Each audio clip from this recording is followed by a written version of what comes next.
we talk oftentimes about quarterback being the most important position in the sport. It's funny how they keep talking about the quarterback position being the most important position in the sport. Why? Because they didn't want him with it. The NFL doesn't want quarterbacks like Shedeur Sanders now. We know they're not talking about pocket passer. Why? Because they're so busy talking about how important the position is. Just like Stefanski said not too long ago, we have standards for this position.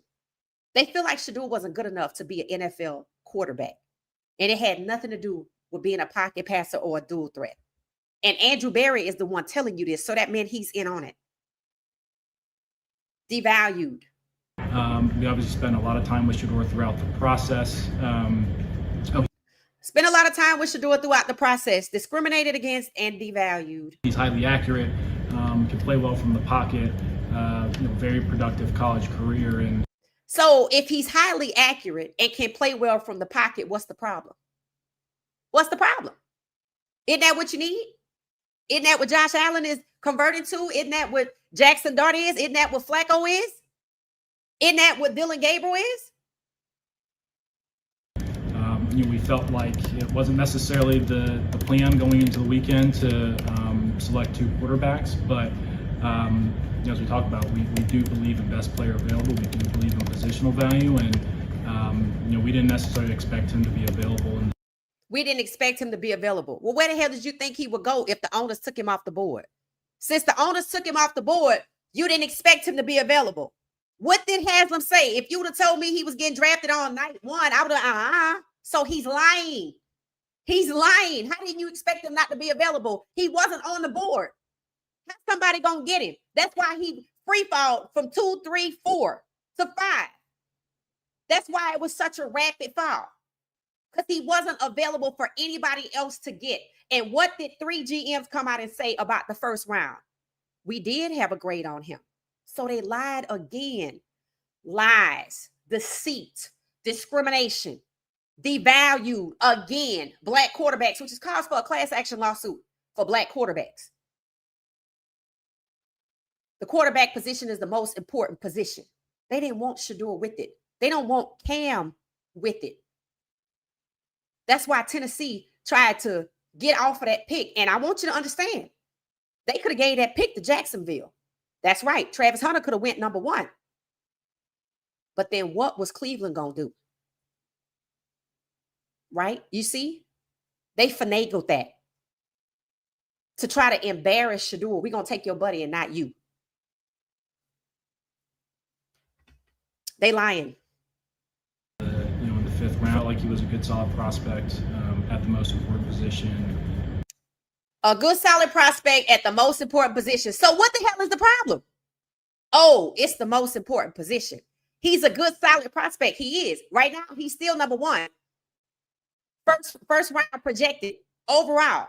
He still is at the most important position. So Jackson Dart gets to move up in front of Shedeur because he's white and it's the most important position. But Tennessee could do everything to try to get off that damn pick when they needed a quarterback and they didn't want Cam. Well, why didn't they just take Jackson Dart first? Because the Giants had first dibs. They all got to pick their white quarterbacks. Tennessee didn't want Cam and Cleveland didn't want Shedeur. The NFL doesn't want quarterbacks like Shedeur Sanders and Cam Ward now. We don't want that kind of quarterback. They showed you who they wanted when they took Jackson Dart and Tyler Shaw. They told you what they meant by what kind of quarterback we wanted. They told you that they didn't want Cam because they didn't make the damn decision until a few days right before draft week. So they settled and they treated him like it.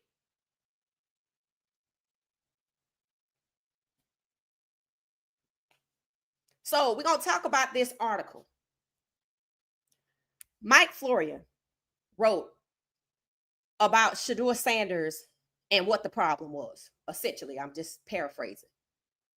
And if you don't know who Mike Florio is, if you remember a few months back when we were talking about the 61-page document, Pablo Torre came out and talked about it and revealed it. He got his hands on it. And Mike Florio did a series of, I think, podcast episodes for NBC or somebody else about it. So in other words, he's in the know, right? Now, I knew he said this about Shedeur, and I think I told y'all about it before, but this is the perfect time to bring it back up. Again, this is one of these people. I don't know if Florio describes himself as an insider or an analyst, but the point is, listen to what he is saying about why Shedeur was devalued in the draft. Take a listen. I'm going to read it to you.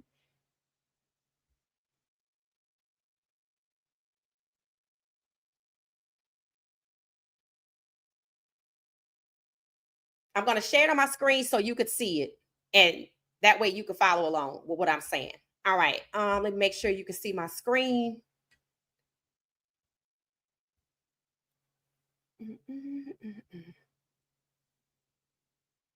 All right. This is it. I had to look for it. All right. All right. Okay. So right here, I already read the article, but I just went back to AI because I knew to find it real fast. All right. So Mike Florio said he used the phrase about Shedeur having half of an uncooked Pop-Tart. They talking about his money.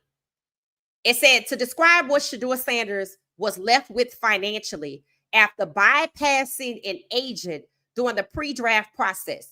The comment, he wanted Shedeur, the grown QB, wanted to get his full pie, is a paraphrase of his sentiment. Okay, let me just quickly tell you 3 things that popped up right here. This is about money. Now, what did Andrew Berry say at least once or twice? Something about a deep discount, right? They got him for a deep discount and an alternative way the selection will be used. So he wasn't going to be playing quarterback for them, the most important position. This is about money, and Andrew Berry said they got him for a deep discount. Now, Mike Florio, when he wrote this piece, clearly had not a grudge against Shedeur, but he felt some type of way that he thought he could say these things about Shedeur. Now, listen to this. All right.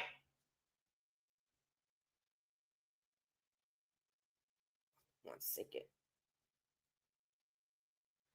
The article was June 3rd. Shedeur Sanders needed someone to prepare him for the pre-draft process. Now, listen to this.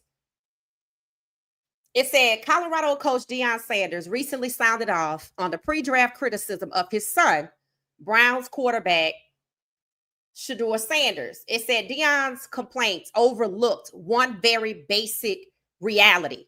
It said Shedeur needed someone to properly prepare him for the process. Now, Shedeur didn't have an agent, but guess what? Shedeur wasn't the only one to have an agent.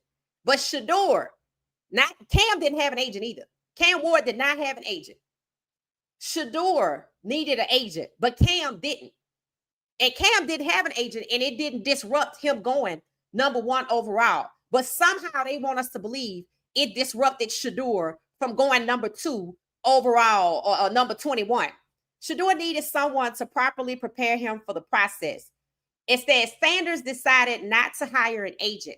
As a result, he didn't have the benefit of having someone who could help Shedeur as he tried to be taken as high as possible in the draft. This is about money. The number 2 pick was $46 million. An agent makes 3%. That's $1.38 million that these people suggest would have helped Shedeur had he paid an agent. What, they mad because he didn't hire one of their friends? I just said it. Michael Parsons has one of the most powerful agents, and David Mulligetta, and Jerry Jones didn't even want to talk to him.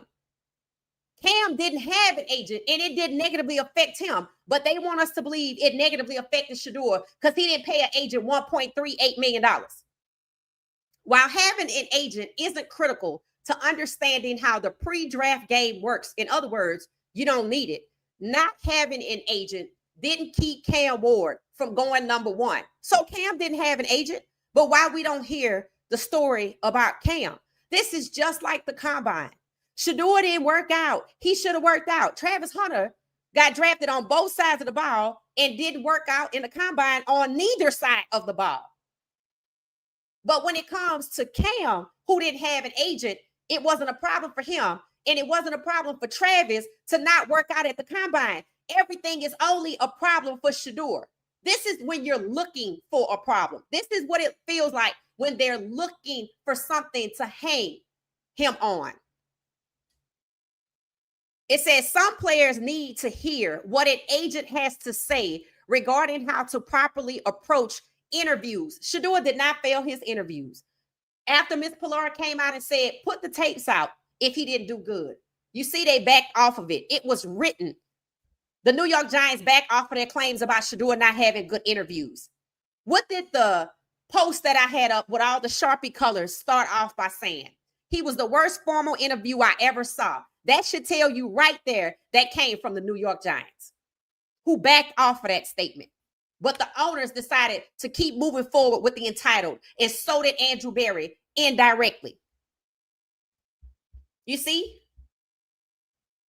So essentially, they were talking about he needed an agent to pay somebody $3 million to help him. It said, we avoided and continue to avoid trafficking in anonymous opinions disseminated before the draft. They talking about that post that I had. There's too much for a team to gain by stoking a slide that allows a team to draft the player. And there's too great of a risk that sources will use reporters unwillingly to help poison as well. In other words, he tried to say nothing like that was happening. I just read it to you. So that tell you that he lying or he's ill-informed. He could pick one. He could pick one. But obviously what I just read to you was an anonymous source from the inside that repeated what the New York Giants said, basically. And they threw in Pat Schumer, who also worked for the New York Giants. So if you want to understand the correlation to the humiliation and to the defamation by the New York Giants, maybe somebody need to look with Pat Schumer. That explains that revenge right there. It all points back one direction, especially for the way Colorado's season has started. Talking about there's no anti-Shedeur Sanders conspiracy at play. That's false, because what did Boomer Esiason tell us? Boomer Esiason said what? The owners took him off the board. So Mike Florio is incorrect, and this is in June. So this tells you he intentionally put this out to try to dissuade people. That's what that tells you. It said, in the end, Shedeur didn't have to pay an agent 3% of his contract, $1.38 million. And he ended up with 100% of a pie that's more like half of an uncooked Pop-Tart. Revenge. Revenge. That's all that was. Revenge. That's what that is. Revenge. So